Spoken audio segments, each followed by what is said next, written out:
Flames will have a chance to honor a very large senior class on Saturday before play Kennesaw State. Before we talk about that, can you just take us through some final thoughts from this past weekend's game?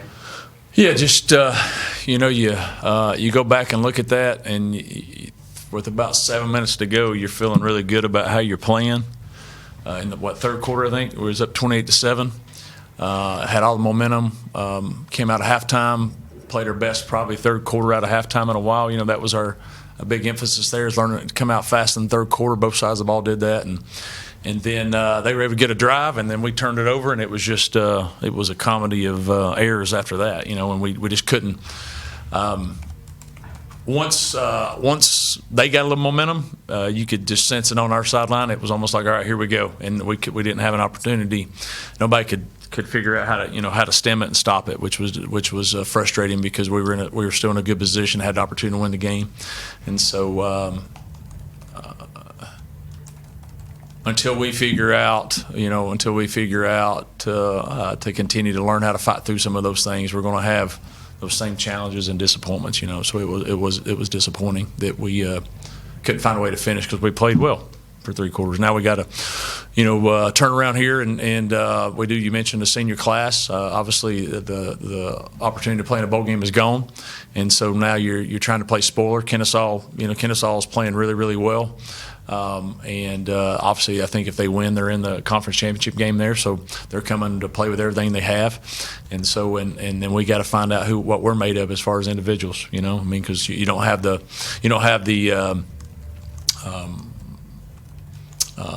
what's not intrinsic? What's the other word? No, I'm thinking not intrinsic motivation. Outward. We don't have the outward thing to play for. Now everything we're playing for is intrinsic, and so we'll see what we're made of, especially the 27 seniors, of how we approach it. It's. We told the team it's important because football's a life. Football is a microcosm of life, I believe. And you're going to go through things that you don't get them, and how you respond to that really determines your character and how high you can continue climbing beyond the football. So this will be important as far as just our young men and who they are, how they decide to fight this week. Couple injury things coming out of the weekend of Aiden Vaughn and Devin Henderson didn't play the second half, and then we talked about Ethan post game. You just kind of update us on those three guys. Say them again. It was Vaughn, Henderson, and Vasco. So Vaughn and Henderson will not play; they'll be out. I think Vasco will be just determined throughout the week. He re-hurt himself, upper body injury there, and so just rehabbing this week to see where we can get him back to. So I think he's still more of a questionable. The other guys are out; he's more questionable. Did you ever figure out where that happened? Was it on a throw? Was it on a run where he got hit or something? It ended up, we figured out it happened on the 2-point conversion. Okay. 2-point conversion, and obviously we didn't know it. We didn't realize it until it was too late. Do you consider playing some younger guys a little bit more anyway, and use this as, I don't want to say an audition, but maybe for lack of a better term? I mean, you're trying to evaluate things for next year, be it at quarterback, be it at other positions. Well, you're trying to win the game, so you're going to play who's the best of the win, And if some of those young guys give you the best chance to win, then yes. But our goal is to win the game, find a way to win the game, and so whoever gives us the best chance to win it, then that's who's going to play. Speaking specifically at quarterback, whenever you go back and watch, obviously the last game in the second half, or tough second half for Vasco, do you feel like he was probably your best quarterback to give you an opportunity in the last couple of weeks? Do you feel like you feel like he's that quarterback if he's healthy on Saturday as well? I thought up to the point there that he got hurt. I thought he was playing a really good game, and so.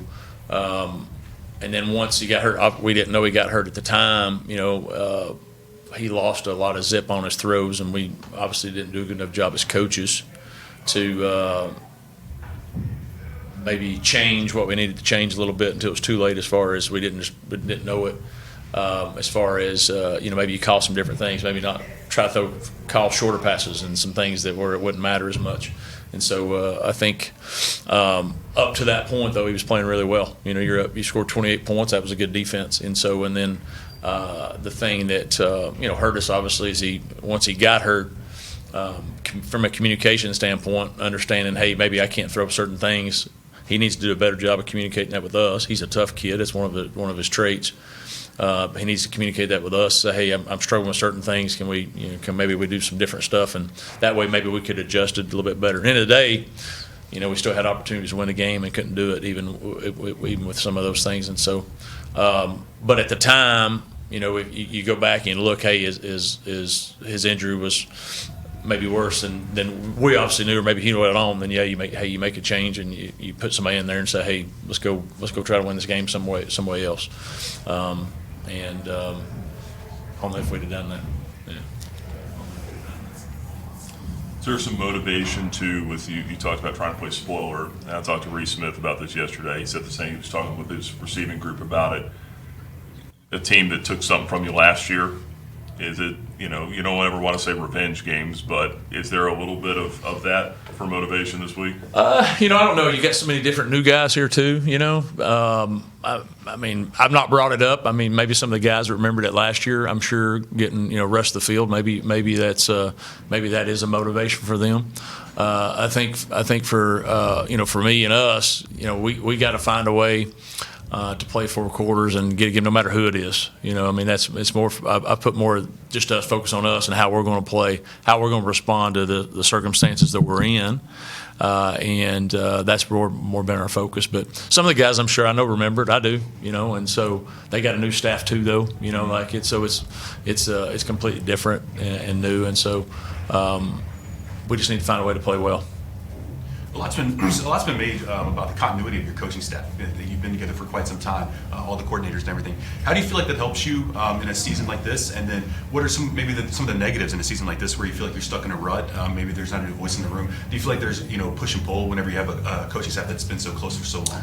I think when you do have continuity, it should allow you through ups and downs to stay consistent, right? Because that's the thing that you want to have is when you're going through different challenges in a football team or in life, you don't want to be swayed emotionally by the good and the bad. You hope there's an even keel there. So I think there's a positive when you have guys that have been around a while that, hey, been through this before. This is how we're going to handle it. Let's stay the course. Blah blah blah.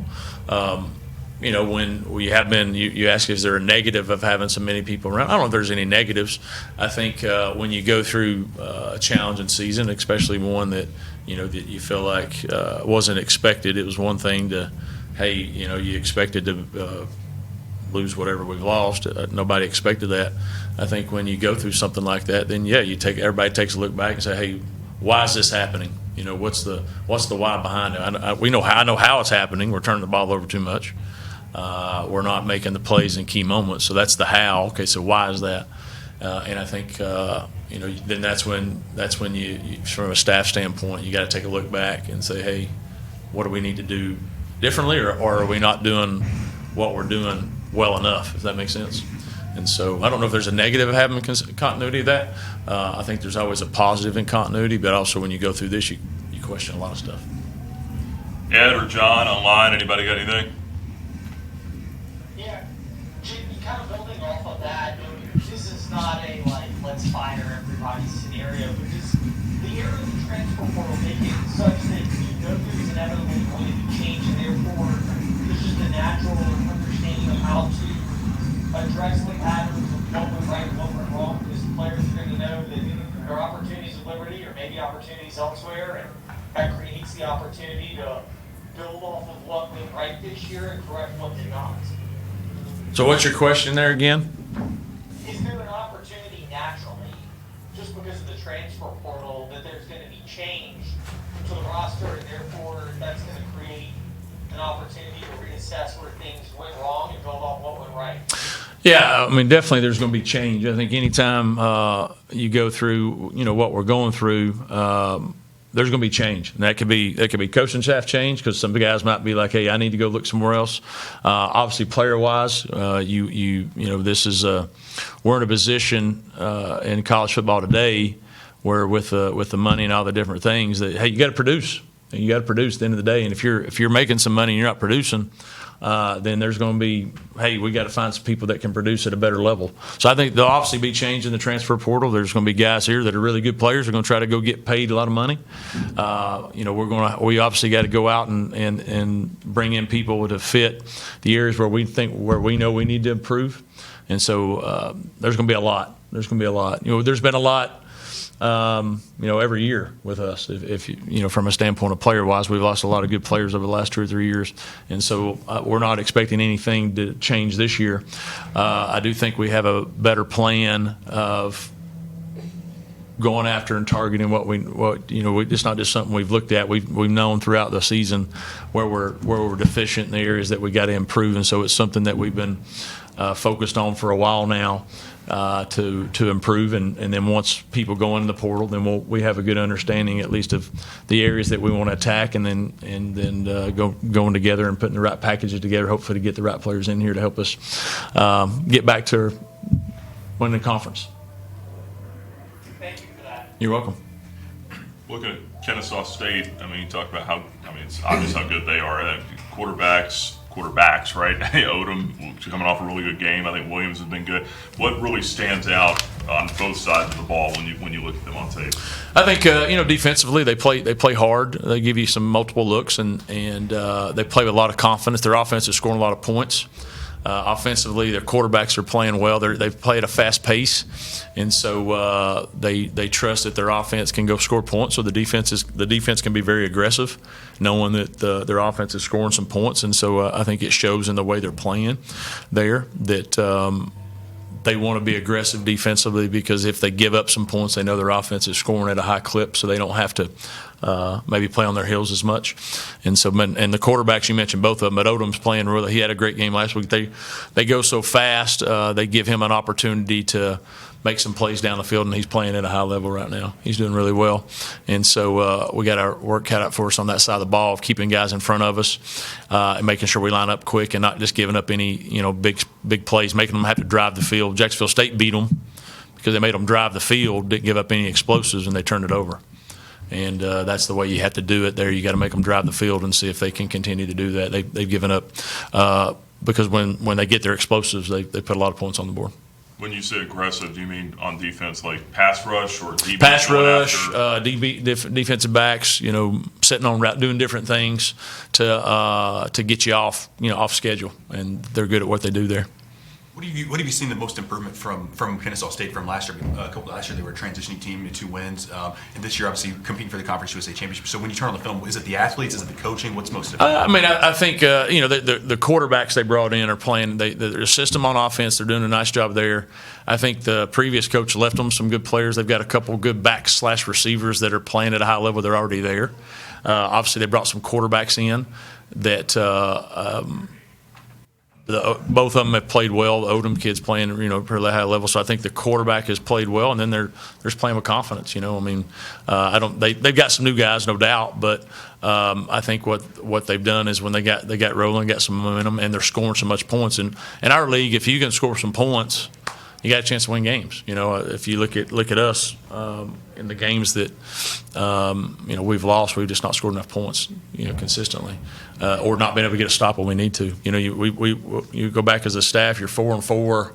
You're 4-4. You've lost 3 straight games, 2 in overtime, and 1 by you're up with 90 seconds to go. Any of those go back your way, we're all sitting here thinking about, hey, we're getting ready to chance to play for potentially hosting. And that's how quickly, how crazy, football is. And so we look back and say, hey, we got to make changes. We know that to get over the hump, but we also look back and say, hey, we're not as far off as we thought we were. We just got to figure out how to get over those little humps on those things. And so that's been our focus, and it starts with us playing this week and hopefully playing well and not waiting to get those things fixed. Fix it this week. Coach, I'm going to close this out with one last. Talk to us a little about your senior class. You've got some seniors that have been here since you've been here. Yeah, so obviously 3 years here. I think we've got 27 going through, and got some been here 5 years, some 4, some 6 months is the way they go. And I think this is a class that, especially the guys that have been here 3 years plus, they all had choices to leave. They decided to stay because they care about Liberty.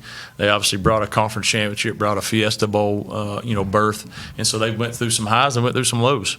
But the thing I remember about them is they all had a choice way back when to say, that's not for me. They decided to stay, and they helped put our football program in a good position to compete for championships and be recognized nationally. But also, I think they've done a good job of setting a standard as far as this is the expectations.